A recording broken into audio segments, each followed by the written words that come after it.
Ciertamente, no sé qué se me pasó por la cabeza cuando le compré a mi hija de 4 años aquel muñeco que podía hablar en aquel extraño puesto del mercado. Supongo que solo quería impresionarla con algo que no había visto nunca. Ella activó el Arlequín tantas veces que en pocos días ya me sabía de memoria todas las frases que llevaba programadas de fábrica.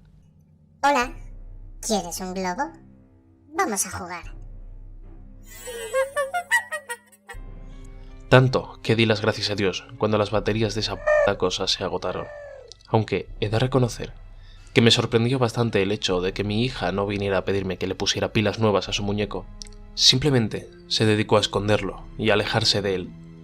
Aunque algo extraño, nada especialmente raro hasta este punto. Siempre que no contemos con que cuando me agaché para recoger el Arlequín y guardarlo en su caja, el altavoz de este se activó y dijo: Por favor, ayúdame.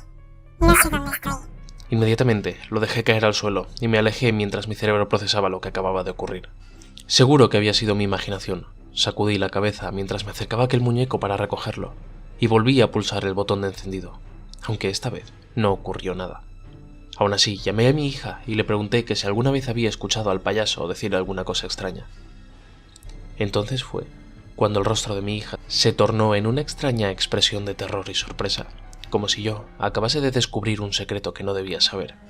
Entonces cogió al muñeco de mis manos y se lo llevó a su habitación, lo dejó sobre la cama y cerró la puerta para que supuestamente no nos escuchara hablar. Y entonces me sacó al jardín. Ella no había dicho ni una palabra desde entonces. Se comportaba de una manera muy extraña y yo nunca la había visto así, y empecé a asustarme. Cuando mi hija se aseguró de que estábamos solos, fue cuando empezó a hablar, y me dijo que, a veces, el muñeco le decía cosas muy malas, y que quería hacernos daño a todos. Mi hija estaba aterrorizada, porque, supuestamente, decía que aquel muñeco nos estaba escuchando.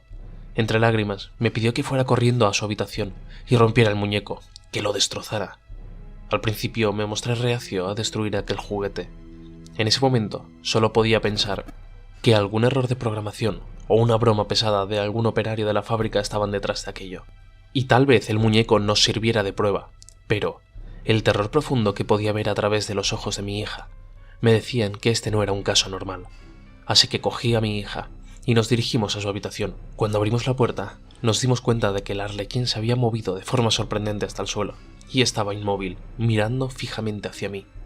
En ese momento, mi hija empezó a llorar y a temblar de forma descontrolada, y yo le intenté explicar que simplemente aquel muñeco se había caído al suelo, pero el terror se adueñó de mí cuando escuché el llanto de aquel muñeco.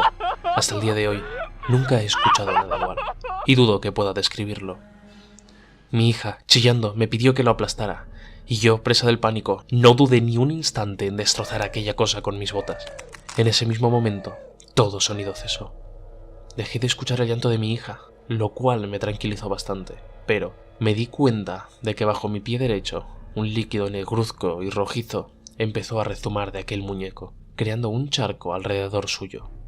No sabría decir si era aceite o no, pero tampoco tuve tiempo de comprobarlo, pues, de pronto, algo a mis espaldas dijo: Tendrías que haber escuchado a tu hija.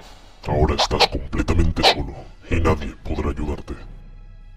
Dijo mi hija, quien con los ojos en blanco y con una extraña expresión sonriente había cambiado totalmente de voz. Juro que durante una fracción de segundo me pareció ver a una sombra gigante detrás del cuerpo de mi hija, mirándome con unos ojos que chisporroteaban malicia. Ella no era mi hija. La niña se dio la vuelta y salió corriendo por el pasillo, a una velocidad que no creo que ningún humano pudiera alcanzar, y entonces llegó a una zona oscura del pasillo. Ya no podía verla. Solo pude ver, durante unos segundos, 2 puntos de un rojo brillante que parecían mirarme desde la oscuridad. Aquella cosa que antes habitaba el muñeco, ahora controlaba el cuerpo de mi hija. Y, riendo macabramente, desapareció en la oscuridad del pasillo. Después de esto, nunca más volví a ver a mi pequeña. Sin embargo, algunas noches todavía puedo escuchar esa macabra risa. Vigilad bien los juguetes de vuestros hijos, o podrían acabar como mi pequeña. Por favor, difundidlo. ¿Has llegado hasta aquí? Enhorabuena. Por favor, suscríbete para que mañana te guarde un sitio junto al fuego. Y si todavía quieres más, te reto a que veas esto.